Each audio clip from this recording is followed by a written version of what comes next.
My name is Gina Parker, and I am 31 years old.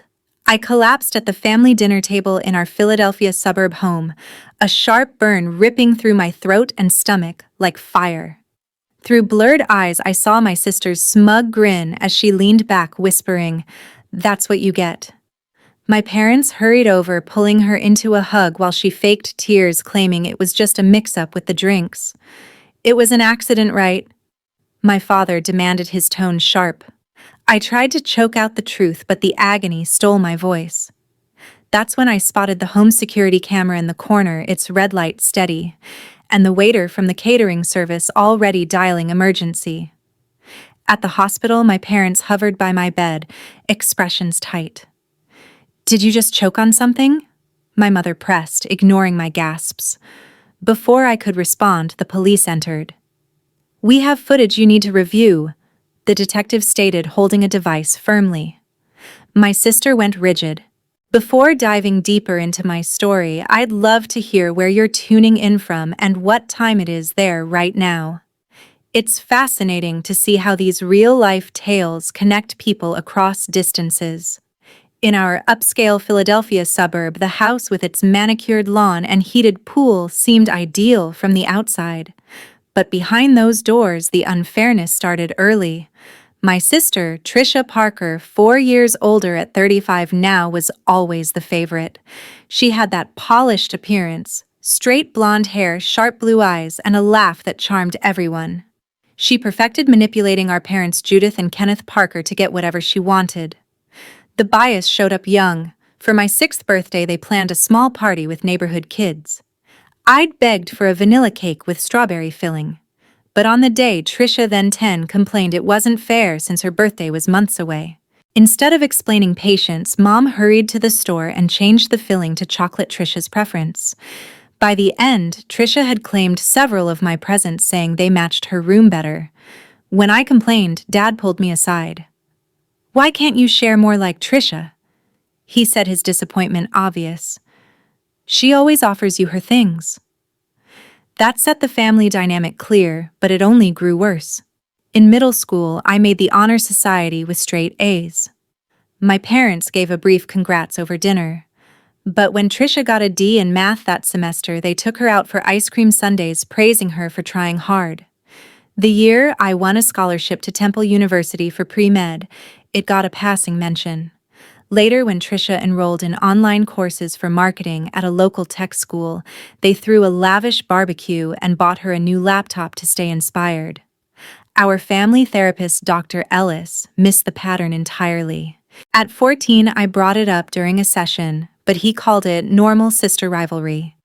My parents nodded along, and Trisha shed crocodile tears, claiming she just wanted to connect with her jealous little sister.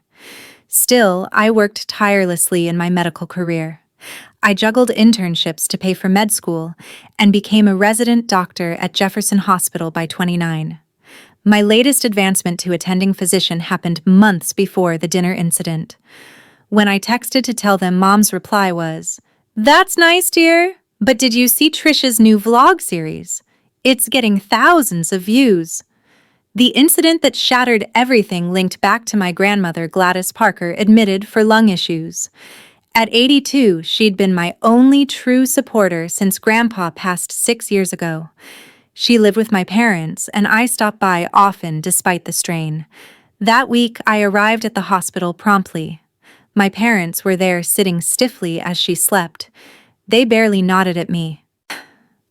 I took her hand, and when she stirred, her grin lifted my spirits. We chatted about her knitting group and my hospital shifts. My parents kept redirecting to Trisha's successes, like her rising subscriber count and a possible ad partnership. Trisha arrived fashionably late with a wilted flower arrangement and complaints about parking. Grandma was polite but tired. Once she nodded off, Trisha mentioned Grandma's vintage jewelry. "I deserve the diamond brooch," she said, fixing her lipstick. "It fits my aesthetic, and Gina wouldn't wear it anyway." Dad agreed quickly. "We should prepare now," he added matter-of-factly. I pushed back, stunned. "She's improving, not leaving us, and discussing her belongings like this is insensitive." Mom gave me that familiar glare. Always so dramatic, Gina. We're planning ahead. The room tensed as visiting time ended. I noticed Trisha slip something from Grandma's drawer. I filed it away mentally. We left as a group, Mom guiding the way to the parking lot. The corridor was hushed, only monitors beeping. Dad and Trisha murmured about the rings and family keepsakes, making me uncomfortable. As we reached the cars, Trisha turned to me. "That scrub top looks outdated," she said loudly. "From discount bins. Your promotion didn't improve your wardrobe." I held back. "Not now, Trisha. I'm worried about Grandma." Dad jumped in. "She's offering tips, Gina. You could make an effort, especially with your position." The jab felt routine, but I swallowed it. The drive home was silent until we pulled into the driveway. Being around them drained me. I'll skip the after-dinner chat, I thought. But Trisha insisted on joining me in the kitchen for coffee. Her demeanor darkened. "You think you're slick?" she muttered while pouring. I steadied myself. "What do you mean?" She gripped the mug. "I caught you staring in Grandma's room, always criticizing." I paused by the counter. "Did you take something?" Her gaze sharpened. "Not your concern. Grandma mentioned those items to me long ago." "That's untrue," I replied. "She doesn't favor like Mom and Dad." Trisha's expression soured. "Everyone does. It's not my fault you're overlooked." I moved to leave. "No point arguing." She blocked the way. "It must sting, that advancement, when nobody notices. Does your chief know your family puts up with you?" I ignored her, reaching for my keys. Then she revealed it. "Grandma revised her will recently. After you drove her to checkups, you're inheriting the beach cottage, the one Mom promised me." I turned. "I had no idea." Trisha reddened. "Liar. You've poisoned her against me with your reliable career and dull routine."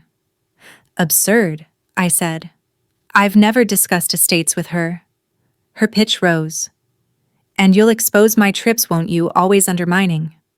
It connected her frequent casino visits, vanishing cash pleas for bill help. Not shopping, but a gambling habit. "Trisha, your betting is your problem. Seek counseling." I just wanted peace. I stepped away, but she followed. The history of Trisha's schemes extended past kid stuff. There were times she orchestrated mishaps when things didn't go her way, like spilling water on my study notes before exams, or forgetting to relay important messages from school, making me seem flaky. My parents dismissed it as her being absent-minded or stressed. As we aged, the sabotage of my milestones got bolder. When I graduated med school, top of my class, Dad glanced at the diploma and said it was fine, then spent hours liking Trisha's social media updates, commenting on how impressed he was with her influencer gigs. Trisha had grown an audience as a lifestyle blogger, sharing travel and tips. My parents acted like she revolutionized online content. They'd finance her getaways for posts, while I funded my own education loans. The pain deepened, learning my parents had shielded her forever.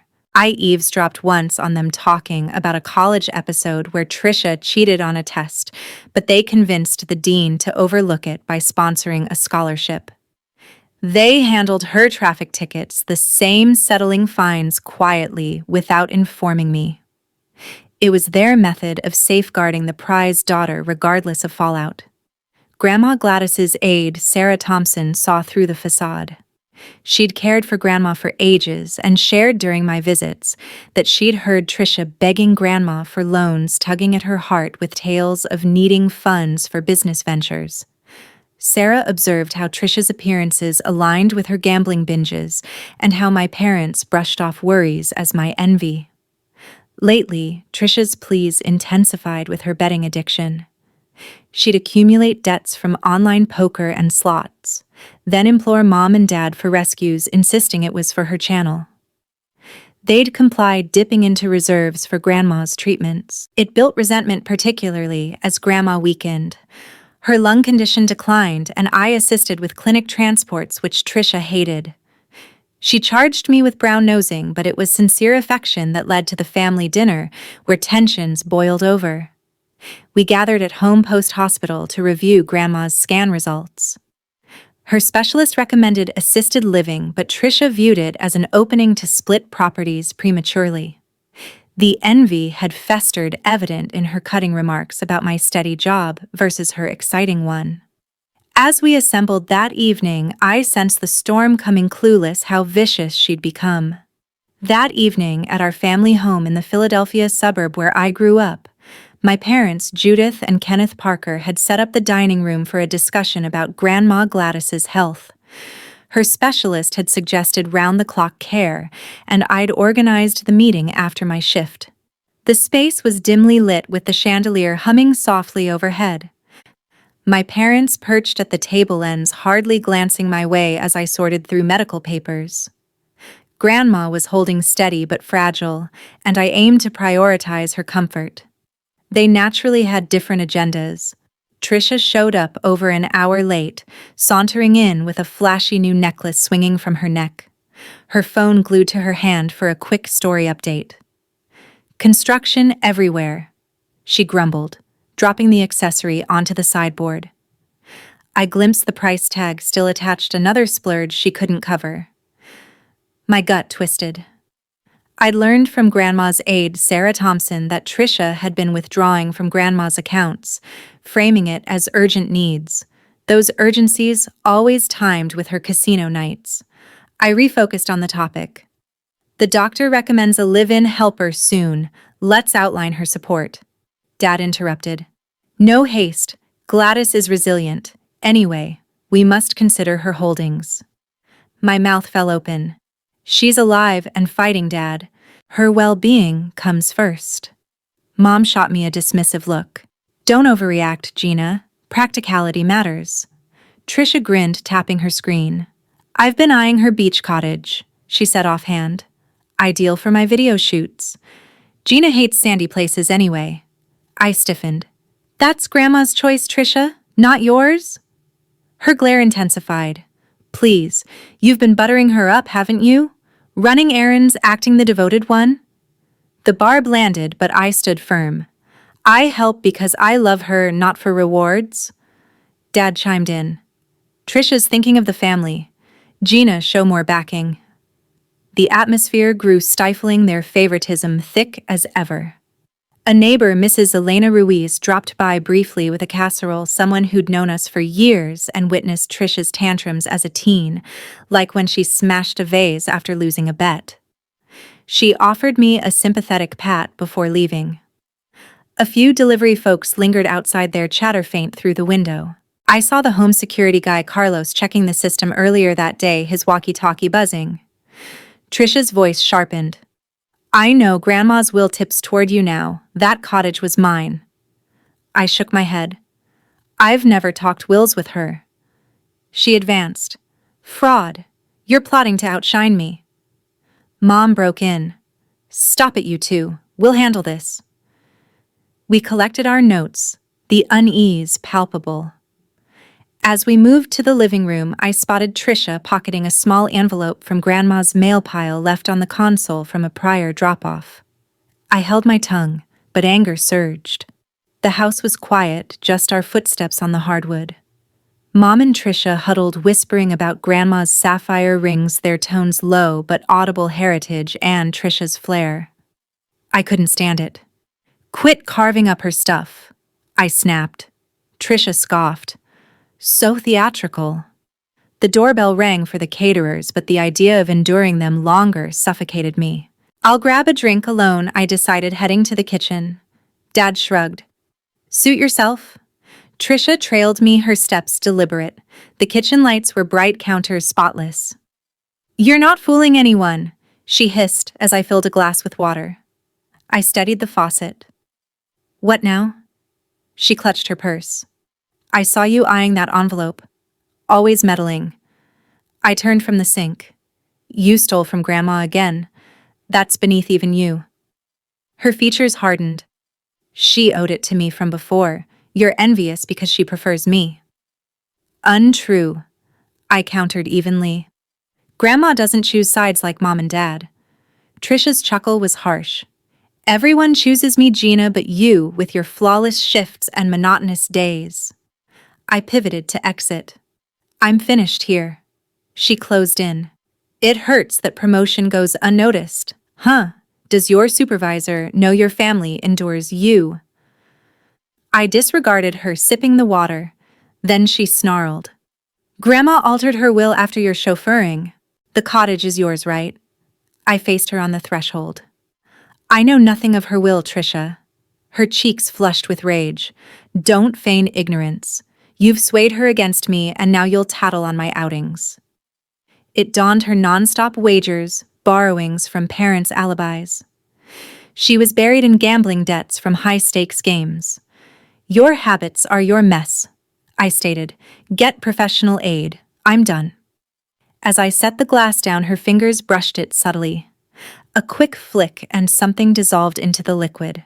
I didn't catch it then. Pain erupted moments later, throat-tightening vision, spotting body convulsing. I dropped to the floor, echoes of Trisha's past sabotage flashing, tampering with my car brakes before a big interview, swapping my meds during finals week. This was intentional. I sprawled, sight fading, Trisha looming with that grin until Mom and Dad rushed in. She choked! Trisha wailed, crumpling into their embrace. They consoled her, not me. Mom patted her back. You tried warning her, didn't you? I gasped for words, but only wheezes emerged. The kitchen door swung wide again. Caterer Lisa burst through with assistants yelling, "Medical emergency!" She dropped beside me, assessing my vitals, her gaze darting to the camera above the sink. Call paramedics, Lisa directed firmly. They shifted me onto a mat, her murmuring to preserve recordings. Agony pulsed as they maneuvered me out. The sequence of Trisha's deceit ran deeper than pranks. Incidents where she engineered failures if denied, like deleting my residency application draft or spreading rumors at my workplace to undermine promotions. My parents excused it as clumsiness or oversights, but I recognized it as her spotlight grab. Growing older, the belittling amplified. When I presented at a medical conference, Dad skimmed the abstract and called it okay, then devoted the night retweeting Trisha's posts, gushing pride in her blogging empire. Trisha cultivated followers with glamour shots and advice. Parents treated it like a breakthrough. They'd bankroll her Vegas trips for content while I bootstrapped my degrees. The betrayal stung most, realizing parents concealed her flaws. I overheard them debating a work mishap where Trisha forged signatures, but they swayed the boss with donations to a charity. They managed her gambling slips similarly, covering losses discreetly. Protecting their star costs? Be damned. Sarah Thompson, Grandma's aide, pierced the veil. She confided Trisha coerced Grandma for cash, spinning yarns of investment needs. Sarah tracked how Trisha's demands spiked, with losses, parents rejecting concerns as my spite. Recently, Trisha's escalations with addiction mounted, racking up tabs at underground games, begging bailouts labeled channel growth. They'd yield eroding Grandma's medical funds. It fueled discord, especially as Grandma faded. I aided with therapies. Trisha resented it. She labeled me a suck-up, but genuine bond built to that fateful dinner. We convened after scans to debate care. The specialist urged home aids. Trisha saw asset grabs. Jealousy simmered in snipes about my secure role versus her thrilling one. Gathered then, confrontation loomed, unaware of her extremes. The hospital fluorescence glared down as I lay there, every swallow like swallowing glass, my body racked with tremors. Dr. Brenda Hayes, steady and professional, oversaw my tests. Blood work, tox screens, scans for organ damage. My parents lingered near Trisha, who played up her distress with rehearsed sniffles. She must have grabbed the wrong glass, Dad told a nurse. Trisha couldn't stop her. Dr. Brenda's brow furrowed, but she prioritized me. Rest easy, Gina, she said. We're handling this. She signaled to the security team, confirming the home footage transfer. As they prepped me for observation, I overheard a caterer who'd lingered. They were arguing fiercely. He mentioned to an officer. Mrs. Elena Ruiz arrived soon after adding Trisha's reputation for volatile outbursts. The puzzle pieces aligned, the camera captured it all, and my parents' cover-ups wouldn't stick. Detective Mike Donovan appeared the following day. Gina? He began reviewing charts. The video shows clear tampering, relief mixed with fear. If the evidence was solid, my parents were likely twisting facts already. By the second day they visited with a bouquet, Mom's smile strained Dad's posture, rigid Trisha behind with puffy eyes that seemed staged. Just a mix-up, Mom insisted smoothly. Trisha would never intend harm, but I stood my ground. She spiked my drink. The tape proves it. Tension spiked. Dad's tone lowered. Think twice, Gina. Don't tarnish your sister's image. They were unaware Detective Donovan had gathered more Trisha's ex-partner with incriminating emails, even records of prior vandalism they'd hushed with payments. Bit by bit, the illusion of their perfect daughter fractured. Trisha countered on her platforms, posting sob stories, framing herself as the misunderstood sibling parents, echoing in comments. But support flooded from my colleagues. We've got your back. We believe you. Public sentiment began tilting. On day 3, the facade cracked further. Donovan shared an audio clip, Trisha's voice laced with spite, venting about making me pay. My insides churned. That afternoon, Mom placed forms on my tray. Sign off on accident or you're cut off. Trisha's smirk behind her spoke volumes. I shoved them away. Not anymore. Her whisper trailed as they exited, chilling. You'll pay for this. Nobody sides against me. But beyond the door, testimonies, clips, and financial trails poised to shred their deceptions. Soon reality would expose them fully. The Philadelphia courtroom felt cramped, oak walls closing in seats, unyielding, quiet, heavy on my chest. I sat with Detective Mike Donovan and Prosecutor Laura Chen, her keen gaze missing nothing. Opposite Trisha huddled with Mom and Dad, flanked by their expensive lawyer, Victor Hale. My Aunt Valerie positioned behind me, solid support. Reporters dotted the benches with Principal James Whitaker from my old school and Sarah Thompson, Grandma's aide. Judge Evelyn Torres, stern in her 50s, banged the gavel. The state dove in. Home security video projected me pouring water. Trisha, approaching our exchange, heeded me, turning her swift motion over the glass. I sipped, then collapsed, while Trisha's grin flashed before shifting to mock concern. Murmurs swept the room. Dad clutched Mom's hand, ashen. Trisha averted her eyes. Your Honor, Hale interjected slickly. A sibling spat, impulsive act, no intent. His plea mirrored decades of alibis. Judge Torres's scowl disagreed. Witnesses followed. Principal James Whitaker testified composedly. Gina's a dedicated doctor. Trisha disrupted classes, often cheating, scandals, outbursts, post-failures. I noted her agitation that week.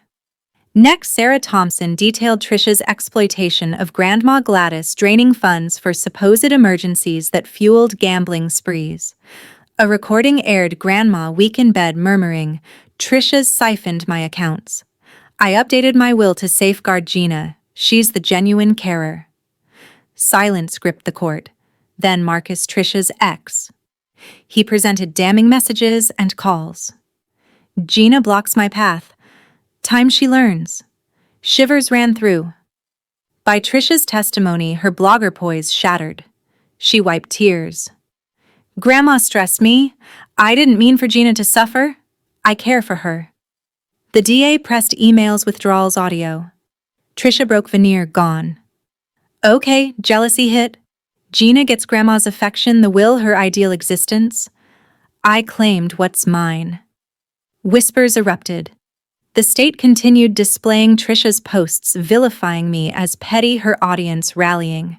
Mid-session, a journalist noted her top collaborator had severed ties. The viral clip spread everywhere. Trisha's composure broke her initial true repercussion. Judge Torres leaned in. Ms. Parker proof indicates systemic harassment enabled by kin. No mishap here. Mom rose frantic. Your Honor, family issue. Trish'll seek help. Privacy, please. The judge's stare froze. Mrs. Parker, your enabling caused this. Accountability isn't selective. The decision struck sharp. Grounds for attempted assault. Trisha Parker, 6 months probation, compulsory rehab, no Gina contact. Bail $20,000. As officers escorted Trisha, her glare burned hatred. My parents avoided my gaze. Aunt Valerie squeezed my arm. Our family mask dissolved. Trisha's platform tanked. Grandma's will hovered, my device buzzed with encouragement. Truth prevailed, though the toll I'd just started gauging. Release day posed dilemmas. My Philly apartment stairs were impossible with lingering weakness and nausea spells. My parents proposed their guest room conditional on dropping charges. I declined. Aunt Valerie stepped up. Come to me, Gina. No strings. Her Jersey condo turned sanctuary. No elevations, no demands, pure solace. Therapy sessions grueled each movement, echoing the poison, but I persevered. Coworkers organized virtual rounds till recovery. Dr. Brenda checked regularly, securing my attending status. Physically, I healed, but emotional scars, years diminished by Trisha, demanded counseling. I finally acknowledged squandering energy on parental validation. Meanwhile, Trisha's world imploded. The footage exploded online. Partners ditched her labels, branded her toxic. Soon she vanished to Atlantic City remnants.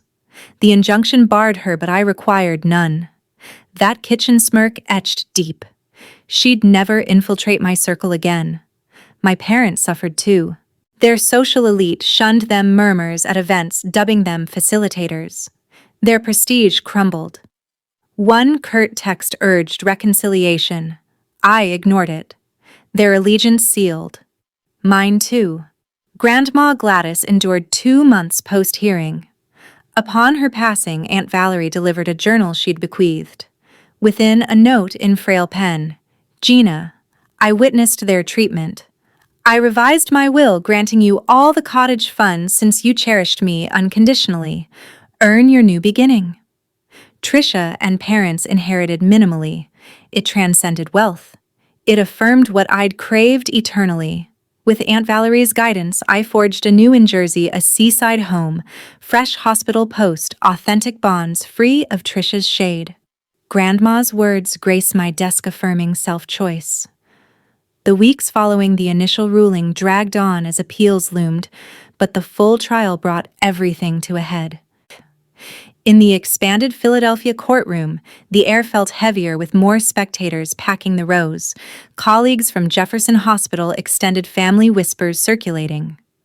I positioned myself beside Detective Mike Donovan and prosecutor Laura Chen, her strategy honed sharp. Trisha sat rigidly with Mom and Dad, their lawyer Victor Hale, scribbling furiously. Aunt Valerie remained my anchor, seated close. Judge Evelyn Torres reconvened, her voice cutting through the murmurs. Additional evidence had surfaced, elevating the charges. The prosecution replayed the enhanced footage, zoomed in on Trisha's hand over my glass. The subtle drop of powder dissolving. Chemical analysis confirmed it, a potent sedative mixed with irritants, enough to cause severe distress or worse, if untreated. Gasps echoed louder this time. Victor Hale rose, his defense crumbling. Emotional distress led to poor judgment, Your Honor. No premeditation. But the judge's expression remained unmoved. More witnesses piled on. Dr. Brenda Hayes detailed my toxicology results, explaining how the substance could have triggered cardiac issues without quick intervention. Gina's quick thinking in signaling help saved her, she noted firmly. Sarah Thompson returned armed with bank statements showing Trisha's withdrawals from Grandma's funds, tens of thousands funneled to offshore betting sites. I overheard Trisha threatening Gladys if she didn't comply. Sarah added, her tone steady. A new audio emerged, captured from Trisha's own vlog drafts, her ranting about eliminating obstacles, naming me explicitly. Marcus the ex expanded his testimony with screenshots of Trisha's plans, searches for untraceable substances, messages to shady contacts. She bragged about getting even, he said, voice low. The gallery stirred. Principal James Whitaker chimed in again, recounting Trisha's school records of forgery and intimidation patterns mirroring the present. When Trisha took the stand again, her facade fully eroded. She stammered through excuses, blaming stress from her failing channel and debts. Prosecutor Chen dismantled her. These texts show intent, the purchases of the compound weeks prior. The will changes as motive. Trisha snapped back. Gina stole Grandma's favor, that cottage the money, it was mine. She deserved a scare. The admission hung heavy whispers turning to outrage. The state unveiled social media archives, Trisha's deleted posts, mocking my drama queen reactions, encouraging followers to harass my workplace. Midway News broke her remaining sponsors pulled out, citing the escalating scandal. Trisha's shoulders slumped, the weight of consequences hitting. Judge Torres addressed the court. The pattern here is clear, calculated abuse fueled by entitlement and family complicity. This transcends a single act. Dad interrupted desperately. Please, Your Honor, therapy for Trisha. We'll manage privately. Wayne? Mom nodded vigorously. The judge silenced them. Your shielding perpetuated this harm. The court won't indulge it. The verdict landed like a hammer. Guilty of aggravated assault and fraud. Trisha, 18 months in a low-security facility, full restitution to Grandma's estate, lifetime ban from online influencing. No bail this time. Officers cuffed her amid her protests, her final glare at me pure venom. Mom and Dad collapsed in sobs, but their pleas fell flat. In the aftermath, I pursued civil action, suing for emotional damages and medical costs. With Aunt Valerie's lawyer, we uncovered more parents' hidden accounts funding Trisha's habits siphoned from joint family trusts. The suit froze their assets, forcing sales of the pool house and luxury cars to cover settlements. Their upscale circle evaporated. Invitations dried up, reputations in tatters. Trisha's incarceration broke her spirit. Reports trickled in of her isolation, followers abandoning her profiles en masse. Hashtags turned against her, exposing old victims of her schemes. She wrote begging letters from prison, promising change if I dropped appeals. I shredded them unread. Her release conditions included monitored therapy, but her empire was ashes. My parents faced their own reckoning. The community shunned them, country club memberships revoked, business deals canceled. Dad's consulting firm lost clients amid the publicity. Mom's charity board ousted her. They attempted reconciliation through intermediaries, offering half-hearted apologies tied to inheritance shares.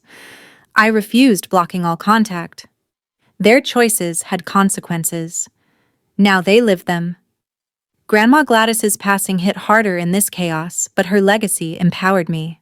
The beach cottage became my retreat, renovated with her savings into a peaceful haven.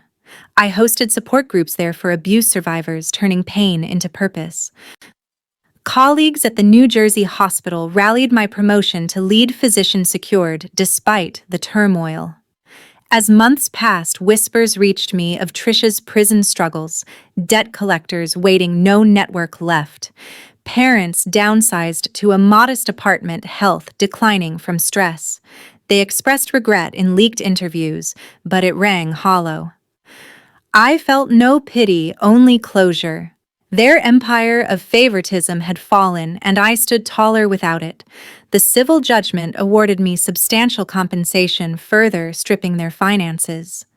Trisha's attempts at appeals failed, her sentence extended for violations inside. I used the funds to establish a foundation in Grandma's name, aiding those escaping toxic families.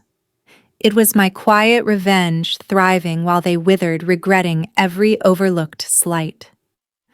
Holidays came without invitations, their isolation complete. Friends reported sightings of Mom and Dad alone at cafes, faces drawn. Trisha's post-release life, menial jobs, anonymity enforced. They lost everything, status, wealth, bonds. And in that loss, perhaps, They finally understood the cost of their bias. But for me, it was liberation, no turning back. Years have passed since that courtroom verdict, and I've built a life far removed from the shadows of my past. The beach cottage from Grandma Gladys now serves as my primary residence, a symbol of independence, where I host medical seminars and quiet gatherings with true friends. My career at the Jersey Hospital flourished. I advanced to Chief of Staff, mentoring young doctors on resilience in high-stress environments. The foundation, in Grandma's name, grew, offering scholarships to those fleeing abusive homes, turning my ordeal into a beacon for others. But the true closure came from watching my family's downfall deepen. Trisha's prison term extended another year after she violated parole by contacting old gambling associates. Upon release, she found no safety net, her once thriving channel deleted by platforms, debts mounting to hundreds of thousands. Creditors seized what little she had, forcing her into bankruptcy. She attempted a comeback with anonymous accounts, but leaks of her conviction tanked them. Last I heard, she worked odd jobs in a small town, isolated and broken, regretting her choices in therapy sessions she could barely afford. My parents' collapse was slower, but total. The civil suit drained their savings, leading to foreclosure on the Philadelphia house. Dad's firm shuttered amid lawsuits from former clients who learned of his ethical lapses in covering Trisha's frauds. Mom's health deteriorated, stress-induced ailments landing her in care facilities they couldn't sustain. They sold heirlooms, downsizing to a rundown rental, their social standing obliterated. Whispers turned to outright rejection. Old friends crossed streets to avoid them. I orchestrated the final push through legal channels. Using evidence from the trial, I filed for full control of remaining family trusts, citing their complicity in enabling harm. The court awarded it, stripping them of any residual assets. They sent desperate pleas letters, emails, even showing up at my workplace once, begging forgiveness and a share of Grandma's legacy. "We're family," Mom wept in one message. "We've lost everything because of this." I responded with silence, blocking all avenues. Their regret was evident, but too late. They'd chosen Trisha over justice, and now they reaped isolation. Cutting ties completely brought peace I'd never known. No more holidays tainted by bias. No obligatory calls filled with slights. Aunt Valerie became my chosen family, our bond strengthening through shared victories. I traveled freely, pursued hobbies like painting the seaside views, and dated without the baggage of dysfunction. The smirk from that kitchen night faded, replaced by empowerment. From this experience, I've learned that toxic family bonds can be more damaging than any poison. Sometimes severing them is the only path to healing. Boundaries aren't selfish, they're essential for survival. Favoritism breeds resentment, and enabling it destroys everyone involved. If you're trapped in a similar dynamic, remember your worth isn't defined by their approval. Seek support, document everything, and prioritize your well-being. You're not alone, and breaking free opens doors to a life you deserve. Thank you all for listening to my story. If it resonated, please subscribe for more real tales of triumph over adversity, and drop a comment below sharing your thoughts or experiences.